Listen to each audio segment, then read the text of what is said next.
President Obama and his team, he directed a manufactured piece of intelligence that detailed not if, but how Russia tried to influence the outcome of the United States election that President Trump won in November of 2016. This document was then used as the foundation for everything that came next. Director of National Intelligence Tulsi Gabbard offering documents this week which she believes implicate former President Obama as the instigator of what Republicans have long called the Russia hoax. Gabbard also dropped another potential bombshell gleaned from the declassified records. There were high-level DNC emails that detailed evidence of Hillary's, quote, psycho-emotional problems, uncontrolled fits of anger, aggression, and cheerfulness, and that then Secretary Clinton was allegedly on a daily regimen of heavy tranquilizers. Panel, pretty stunning stuff considering Gabbard reported the Russians were planning to use the information to undermine an expected Clinton presidency.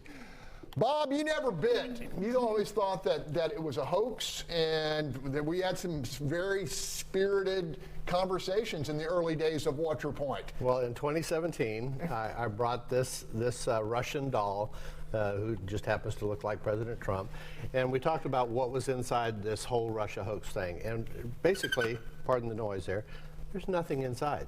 And now we know that it was deliberately manufactured to discredit the incoming president, and it ruined people's lives. And I don't normally use lists, but let me go through the list of the people that are named in these referrals to the Department of Justice.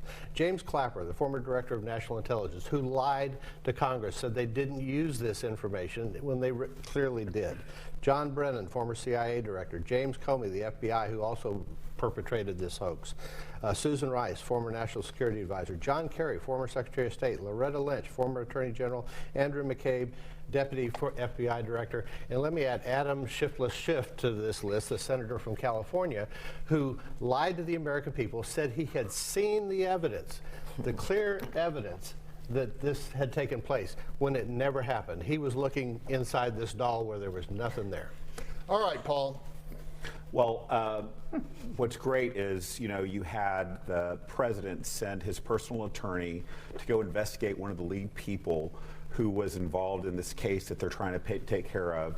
And 100 FBI agents went through all the documents and data to scrape through all the instances where the president's name was mentioned in the investigation and flagged those to keep them away, and then buried everything, and then sent Congress home 3 weeks early to prevent anything from coming out. I'm sorry, that wasn't Russia. That was the Epstein files that are happening right now with President we're going to talk Trump. about that in overtime. I'm sorry, but I got confused. Sorry, Greg.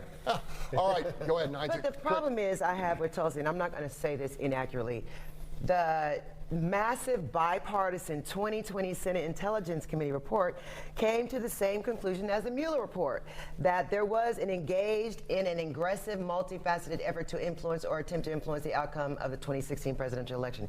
So for your Russian doll, I get it, Bob, I hear the props, but the 2020 Senate bipartisan committee said there's some there. Tulsi Gabbard, she's only trying to save her job to deflect about what's going on with Epstein. Let's get back to the real issue. What happened to all the raped 14-year-olds? I also want to point out that there was intelligence report that the Russians may have tried to influence, but the assessment was they had no influence on the actual outcome. And both sides were pointing fingers at each other, and this may be more politics, but I'll tell you this. There are Democrats say, like, look, there was a lot of time spent in those first 18 months of the Trump administration where they went after him with this stuff that was a lot emptier than we thought. It was an attempt to derail the administration. When we come back, Governor Greg Abbott talking vital upgrades aimed at better protecting Texans from deadly flash floods.